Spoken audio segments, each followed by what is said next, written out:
மாண்புமிகு நகராட்சித்துறை அமைச்சர் அவர்கள், மாண்புமிகு இயற்கை வளத்துறை அமைச்சர் அவர்கள், மாண்புமிகு கூட்டுறவுத்துறை அமைச்சர் அவர்கள் மற்றும் மதிப்பிற்கும் மரியாதைக்கும் உரிய கரூர் சட்டமன்ற உறுப்பினர் உட்பட அனைத்து துறை அலுவலர்களையும் முடுக்கிவிட்டு அரசு மருத்துவக் கல்லூரி மருத்துவமனைக்கு அனுப்பி வைத்து தேவையான அனைத்து ஏற்பாடுகளும் செய்த தெரிவிக்கப்பட்டு அதன் பேரில் மருத்துவமனைக்கு காயம்பட்டு கொண்டுவரப்பட்ட அனைவருக்கும் தீவிர சிகிச்சைகள் சிறந்த முறையில் அளிக்கப்பட்டது.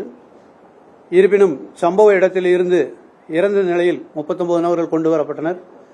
இன்று சிகிச்சையில் பெற்றுக் கொண்டிருந்த ஒருவரும் சேர்த்து மொத்தம் 40 பேர் இறந்த செய்தி மிக தீவிரமான செய்தியாக உள்ளது. மாண்புமிகு தமிழக முதலமைச்சர் அவர்கள் இரவோடு இரவாக இந்த செய்திகளை கேள்விப்பட்டு இறந்த குடும்பங்களுக்கு நிவாரணமும் காயம்பட்டு சிகிச்சை பெற்று வருபவர்களுக்கு நிவாரணமும் அளித்துவிட்டு இரவோடு இரவாக திண்டுக்கல் மாவட்ட ஆட்சியர் மற்றும் திருச்சி மாவட்ட ஆட்சியர் அவர்களையும் இங்கு அனுப்பி வைத்துவிட்டு கரூர் மாவட்டத்திற்கு பல்வேறு மருத்துவ குழுக்களையும் சேலம், திருச்சி, திண்டுக்கல், நாமக்கல் போன்ற கோயம்புத்தூர் மற்றும் மதுரையிலிருந்து கிட்டத்தட்ட 114 டாக்டர்கள், 23 செவிலியர்கள் உட்பட அனைத்து குழுக்களையும் இங்கு அனுப்பி வைத்தார்கள். அதேபோல் தடயவியல் வல்லுநர்கள் பிற மாவட்டங்களிலிருந்து 16 பேரும், நமது மாவட்டத்தில் உள்ள 4 பேரும் இதற்கான பணிகளை செய்து வந்தார்கள். கரூர் அரசு மருத்துவக் கல்லூரி மருத்துவமனை மருத்துவர்கள் சுமார் 220 மற்றும் 115 செவிலியர்கள் உட்பட பல்வேறு மருத்துவம் மற்றும் மருத்துவம் சார்ந்த பணியாளர்களும் இந்த பணிகளில் ஈடுபட்டு வந்தனர் தீவிர சிகிச்சை அளிக்கிறதுக்கு.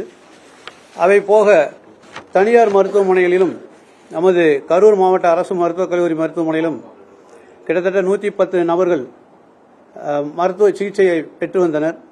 இந்த நிலையில் இறந்தவர்களுக்கு மாண்புமிகு தமிழ்நாடு முதலமைச்சர் அவர்கள் ரூபாய் 10 லட்சமும் சிகிச்சையில் உள்ளவர்களுக்கு ரூபாய் 1 லட்சமும் அளித்து நிவாரண நிதியாக அறிவிப்பு செய்துள்ளார்கள்.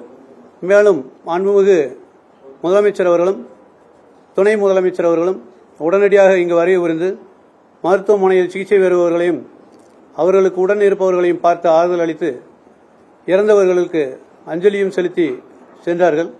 மாவட்ட நிர்வாகத்தின் சார்பாக நாமளும் இங்கு ஒரு கட்டுப்பாட்டு அறை திறக்கப்பட்டு யாருக்கேனும் ஏதேனும் உதவிகள் தேவைப்பட்டால் அந்த அறையில் தொடர்பு கொள்ள இங்கும் மருத்துவமனையில் கட்டுப்பாட்டு அறைகளும் உருவாக்கப்பட்டன.